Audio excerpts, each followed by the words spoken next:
I remember the day I met him like it was yesterday. College was buzzing with the start of a new semester, and there I was, an eager young thing with a sketchbook under my arm, dreaming of becoming a top-notch designer. Then there was him, Jake, all charm and big dreams, talking loudly about changing the world one election at a time. We clicked instantly, two ambitious souls without a care in the world, except our future. "Hey, you're in my intro to design class, right?" he asked me, his grin wide as he caught up to me on the campus walkway. "Yeah, that's me, trying to make sense of it all," I shot back, a playful edge in my voice. Jake nodded. "I get it.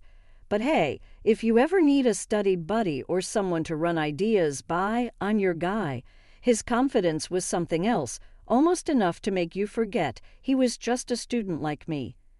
From then on, it was us against the world. Nights spent over coffee and textbooks, him rambling about political theories while I doodled in the margins of my notes. We were a team, and nothing felt impossible. "I'm telling you, Anita, we're going to make it big. You'll be designing national galleries, and I'll be right there, maybe as governor, making sure the arts get the funding they deserve," he'd declare on those long nights, his eyes shining with a mixture of ambition and naivety. "And what about kids? White picket fence," I teased, watching his face. He'd wave a dismissive hand. "Nah, not for us. We've got bigger plans. Who needs a wedding and a fence when you can have the whole city?" It was all very romantic in a youthful, dream-big kind of way. We married before graduation, a small ceremony with just a few friends and family. It felt right, like we were setting off on an adventure together, not just tying the knot. As newlyweds, we were unstoppable. Jake quickly moved up from an assistant to the governor's aide to the head of the Department of Parks and Recreation. It seemed every month brought a new accolade or a step up the career ladder for him.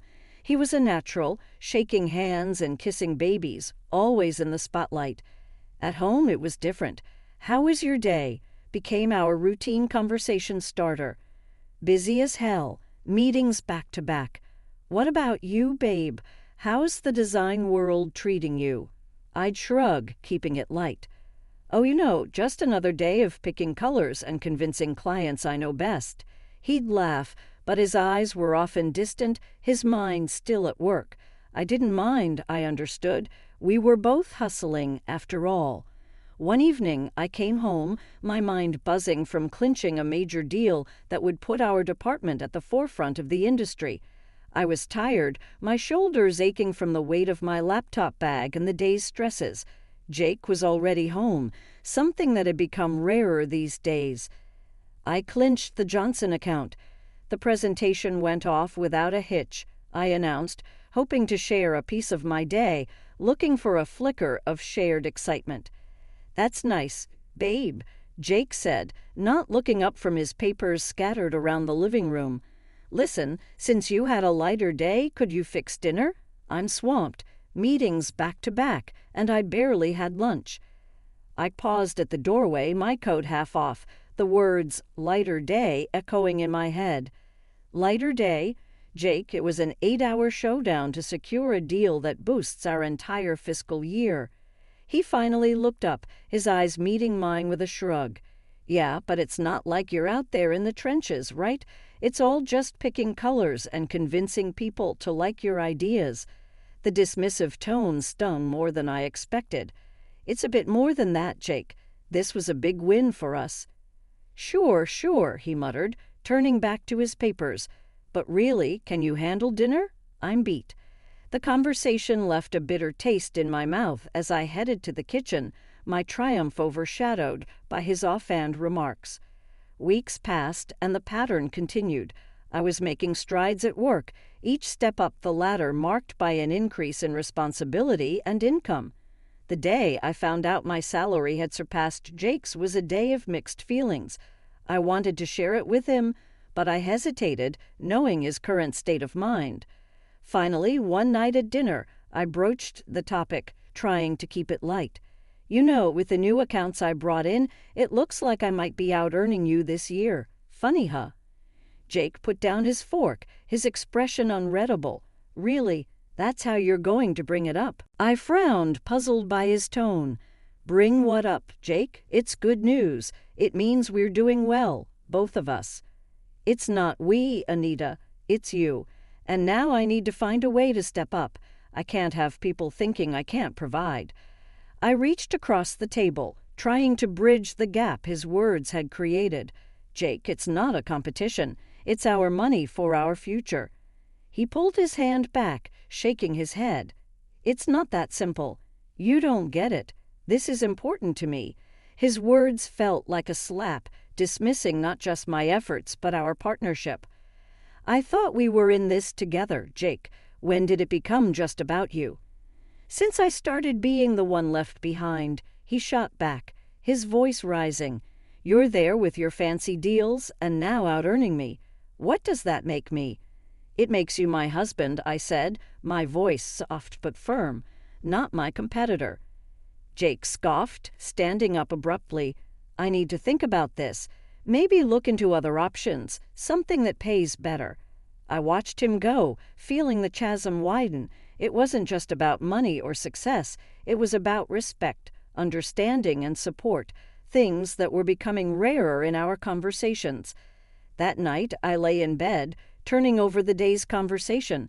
It felt like we were worlds apart, living under the same roof but walking different paths. I knew something had to give, but at that moment I wasn't sure what or how. What I did know was that I couldn't let his insecurities dictate my success or our happiness. But fixing that was a puzzle I hadn't figured out yet. 15 years into our marriage, our life was a testament to outward success. A beautiful house, shiny cars, properties here and there, and bank accounts that would make anyone envious. But not everything that glitters is gold, and for Jake, it seemed the sheen was definitely starting to tarnish. He had been with the Natural Resources Agency for a good while, but his career was like a car stuck in mud, spinning its wheels but going nowhere. I'd listen to him rant after another long, liquor-tinted evening. It's all rigged, Anita. The jobs I deserve are going to guys who can't tell a policy from a pancake. It's all about who you know, or who you. Well, you know. He'd grumble, tipping back another drink.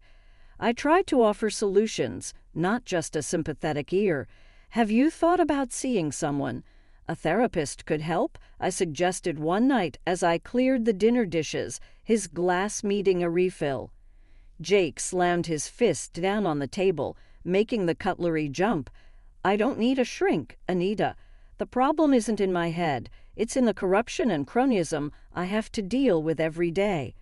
But maybe talking to someone could help you cope better or even strategize how to get around those obstacles, I persisted, feeling the weight of his frustration as my own. Just drop it, will you? I know my job. What I need is for the system to change, not my mindset. His anger was a wall I couldn't penetrate, no matter how I tried. So I focused on what I could control, my own career. I was making waves, leading my team in international exhibitions, my designs becoming the face of major contracts. My opinion mattered at work, I was respected, and it felt damn good. But as I flourished, Jake recoiled even more. He stopped accompanying me to any work events, especially the big glitzy ones where my achievements were front and center. Why don't you come to the gala tomorrow night? I asked him one evening, trying to keep my tone light. It would mean a lot to me. Plus, the CEO will be there. You could make some connections.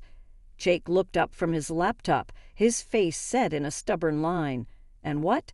Stand around while everyone congratulates you. I'm pretty sure they just see me as Mr. Anita these days. That's not true, I countered, feeling a pang in my heart. You're my husband, Jake. You're your own person, and they respect that. He scoffed, closing his laptop with a snap. Right, Anita. To them, I'm just the guy who carries your purse. No thanks. I've got better things to do. It hurt more than I wanted to admit. I was proud of what I'd achieved, but I wanted my partner by my side, sharing in the success, not resenting it. The next day, as I put on my evening dress, looking in the mirror, I felt a mix of excitement and sadness. My reflection showed a woman who had everything she'd ever wanted professionally, but personally, there was a gaping hole where her husband's support should be. I went alone, as I had started to do more often. The gala was a blur of congratulations, handshakes, and bright smiles. I accepted the accolades and spoke about my latest designs, but each time I saw a couple together, laughing or sharing a quiet moment, my heart ached. Returning home, I found Jake on the couch, a bottle in hand, not even pretending to have waited up. The clock was ticking past 9:00 p.m. as I rushed out of the conference room, my phone dead from the day's back-to-back meetings. My mind was racing with the discussions we'd had, but a nagging thought about Jake waiting at home made my heart race faster. We hadn't spoken since the morning, and I knew he'd be wondering where I was. I drove home as quickly as I could, rehearsing an apology in my mind. But when I walked through the front door, the cold in Jake's eyes told me no apology would suffice tonight. "You're late," he stated flatly, his voice edged with accusation as he sat in the dimly lit living room. "I'm sorry, Jake. The meeting ran over and my phone died. I didn't get a chance to call. I dropped my keys in the bowl by the door, my voice weary." "Meeting, huh? Or should I say your little party with the bosses?" His words were sharp, his eyes narrowing. I was taken aback. "What are you talking about? It was just a regular business meeting, Jake." "Sure it was. I bet it's all those late nights with them that got you where you are, not your talent. Just playing up to the bosses." His voice was bitter, and he took a swig from the bottle next to him. My cheeks flushed with anger and disbelief. "You think I got my promotions by what? Sleeping around. How can you even say that?" He laughed, a harsh sound that filled the room. "Oh, come on, Anita. It's obvious. Why else would they promote you, a woman, over others?" The accusation stung, and I felt a mix of hurt and fury. "I earned my position with hard work and talent. It's disgusting that you think so low of me." Jake stood up abruptly, his body swaying slightly. "You're never here, always working, leaving me alone, and we don't even have kids because you're too busy with your career." His words were like slaps, each one hitting hard. "I can't believe you're blaming me for no kids. We agreed on this, Jake, and my career is not an excuse for your unhappiness or failures." He stepped closer, his voice rising. "My failures? No, Anita, they're because I married someone who cares more about her job than her husband. You've ruined everything." I tried to keep my voice calm. "Jake, this isn't us. We're both upset. Maybe we should talk about this in the morning when you're sober." "No, I'm done. I need to be alone." He grabbed his keys and headed toward the door. "Jake, wait." But he was already gone, the door slamming behind him. I tried calling him several times, but it went straight to voicemail. Alone in the house, I wandered from room to room, each one echoing with the ghost of earlier, happier times. I couldn't sleep, the couch cold and unwelcoming, his accusations replaying in my mind. The morning after Jake stormed out, I dragged myself to work. My eyes were red from a sleepless night, my mind swirling with the harsh words, and the slam of the door echoing in my ears. I was on autopilot, nodding and smiling where needed, but inside, I felt like I was crumbling. Mid-morning, my boss called me into his office. I straightened my blazer and tried to compose myself, wiping away the last traces of tears. "Anita, I've got something that might interest you," he said, his tone more upbeat than I could handle at that moment. "How would you like to head our new project in Milan? It's a big opportunity, international exposure, leading a team. I thought of you immediately." Milan. Italy had always been a dream, one of those places I'd promised myself I'd visit one way or another. Under different circumstances, I would have jumped at the chance, no second thoughts. "That sounds incredible, sir," I managed, a genuine smile breaking through the fog of my. Sadness welled up as I reflected on my dream of working in Milan. "Great, I knew you'd be excited. Think it over and let me know your decision. my boss had said. Returning home, I found Jake sitting at the kitchen table, looking sober but somber. The air between us was thick with unsaid words. I hesitated at the doorway, then decided to breach the silence. "Jake, we need to talk. I was offered a major project today. It's in Milan," I began, watching his reaction closely. He looked up, his face hardening. "Milan, huh? And what, you're just going to go?" "It's a big deal for my career, Jake. It could change everything for us, for me. I want to take it." I tried to keep my voice steady, assertive. "Us? There's no us in this, Anita. It's always about you and your career." His voice rose, a bitter edge slicing through the quiet of the kitchen. "I'm still the same person, Jake. I'm still your wife. Why can't you see this as something good for both of us?" I pleaded, hoping for some sliver of understanding. "There is no both of us if you choose to go to Milan. It's me or the job, Anita. Decide." His ultimatum hung in the air, stark and cold. "Why do you make me choose, Jake? Why can't you be happy for me?" My voice cracked, frustration and pain bubbling up. "Because I need to know where I stand. Either you're with me or you're there, living your dream without me." He was yelling now, his face red with anger. I took a deep breath, my mind made up, heart aching. "I choose Milan. I have to do this, Jake, not just for my career, but for myself." Jake stood abruptly, his chair scraping against the tile floor. He stormed to our bedroom and came back with a stack of papers, divorce papers. Slamming them down on the table, he met my eyes with cold finality. "Then this is it, Anita. If you go, we're done." I stared at the papers, then at him, my heart sinking. But something inside me hardened. I couldn't give up on my dreams, not even for him. The next week was a blur. I signed the papers, packed my bags, and before I knew it, I was on a plane to Milan. The city was beautiful, a picturesque postcard at every turn. I was often on TV discussing the project, my face a mask of professionalism hiding the turmoil inside. Despite the excitement, my thoughts drifted back to Jake, to the possibility of fixing things. But each time I picked up my phone to call, I remembered his ultimatum, and my resolve strengthened. Stepping back into the house after 2 weeks in Milan felt surreal. But there he was, Jake, sitting on the sofa as if the past month had been just a minor hiccup. "Anita, you're back. Come here," he said, rising from the couch with open arms, a forced smile plastered across his face. I approached but kept my distance, the memories of his ultimatums and threats too fresh to allow any closer. "Jake, we can't just pretend nothing happened. You gave me an ultimatum, remember? Me or the job." He waved a dismissive hand, his voice light. "Oh, that? I was just stressed, you know. But I've had time to think, and I'm willing to start over. I'm ready to forgive you as long as you agree to make some changes." My eyebrows shot up. "Forgive me? For what exactly?" "For following my career. And what changes are you talking about?" Jake's expression hardened slightly.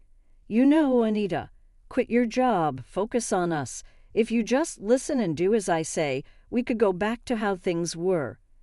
It hit me then, the sheer absurdity and manipulation in his words.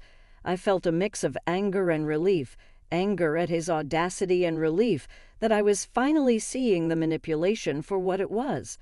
"You can't be serious, Jake. You're asking me to give up everything I've worked for. You know I can't do that." He laughed, a tight, cold sound. "It was worth a shot, but I thought you'd see sense. Guess I was wrong." I reached into my bag, pulling out the divorce papers, the ones he had thrown at me before I left. "I signed these, Jake. I thought you were serious about the divorce. Seems I was right." His smile faltered, and he snatched the papers from my hand. "This was just a joke, Anita. Can't you take a joke?" "A joke?" I stared at him, incredulous. Threatening divorce was a joke? You're unbelievable. Jake's face turned red, his voice rising. "You're making a huge mistake, Anita. You'll regret this. I won't let you just walk away and ruin everything." I'm not ruining anything. I'm saving myself, I said firmly. You've made it clear where I stand with you. It's time for me to move on. He stood, towering over me, his voice venomous. Fine, but you're not taking anything from here. This is my house, my things. You leave with nothing. I'll make sure everyone knows how you got to the top. I'll destroy you. Try it, and it'll backfire, I said calmly, though my heart was pounding. I've done nothing wrong. My conscience is clear. I went to our bedroom and packed a suitcase with essentials, some clothes, my design portfolios, personal documents. The rest didn't matter. I could replace things, but I couldn't replace peace of mind or self-respect. The morning after leaving the house, I made my way to my lawyer's office, my mind a whirlwind of emotions and plans. Walking into Mr. Carter's office, I found him looking over some papers, his glasses perched on the tip of his nose. He looked up, his expression serious. "Anita, good to see you. Please have a seat. Tell me everything." I took a deep breath and started recounting the recent events, not omitting the harsh words and threats Jake had hurled at me. And then he told me he'd make sure I wouldn't get a penny and would ruin my reputation. I concluded, my voice steadier than I felt. Mr. Carter's brow furrowed as he listened, jotting down notes. "We need to take this seriously, Anita. Have you considered hiring a private investigator? We might find something that could help us in court." A bitter laugh escaped my lips, surprising even me. "I'm ahead of you there, Mr. Carter. I hired one a few months ago, when things started to really go downhill. I didn't trust what was happening behind my back. Reaching into my bag, I pulled out a folder with documents and photos and handed it to him. Everything's in here. Turns out Jake has been more than just verbally abusive." Mr. Carter opened the folder and began to examine the contents meticulously. His expression changed from concern to outright shocked as he sifted through the photographs and reports. Anita, this is solid evidence. He's been taking bribes for approving certain city projects, and this," he pointed at a photo, "shows him with his assistant at a not-so-professional event." "Yes, and she's been more than just an assistant for quite a while," I added, feeling a mix of vindication and sorrow. Mr. Carter leaned back, pressing his fingers together, looking at me over his glasses. "This changes everything. We not only have a strong case for the divorce on grounds of infidelity, but possibly more. His threats against you and this evidence could sway things significantly in your favor." The days leading up to the trial were tense. Jake's calls became more frequent and desperate. He alternated between begging me to come back and cursing my name. Each voicemail, each missed call I saved and documented. The proceedings began, and Mr. Carter was relentless. "Your Honor, we have substantial evidence here, not only of Mr. Thompson's infidelity, which has devastated my client, but also of his illegal activities related to his position at the Natural Resources Agency." Jake's face went pale as Mr. Carter laid out photo after photo, document after document, all while recounting the threats he'd made against me. When it was finally Jake's turn, he tried to dismiss the claims. "These are all baseless accusations. She's trying to ruin my career because she's jealous." The judge looked over the rim of her glasses, unimpressed. "We have substantial evidence before us, Mr. Thompson. Can you explain these transactions and these photographs?" His voice faltered, his usual charm failing him under the weight of undeniable proof. I was just doing my job. Those photos are out of context." But it was too late. The evidence was overwhelming. After a brief deliberation, the judge spoke, her voice firm and clear.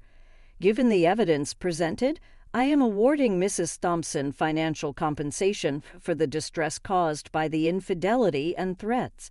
The division of property will be equal."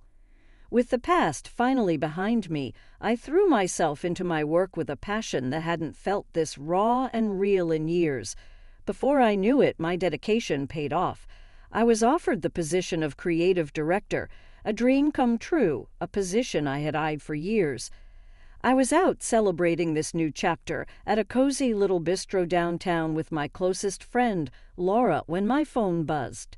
The screen showed Jake's name, a sight that no longer caused my heart to skip in dread. "Ew, it's Jake," I muttered, showing Laura the phone. "Are you going to answer it?" she asked, her eyebrow raised in that all too familiar, "Are you serious?" look.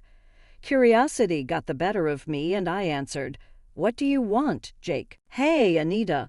I've been thinking. I realized I made a huge mistake. Can we meet?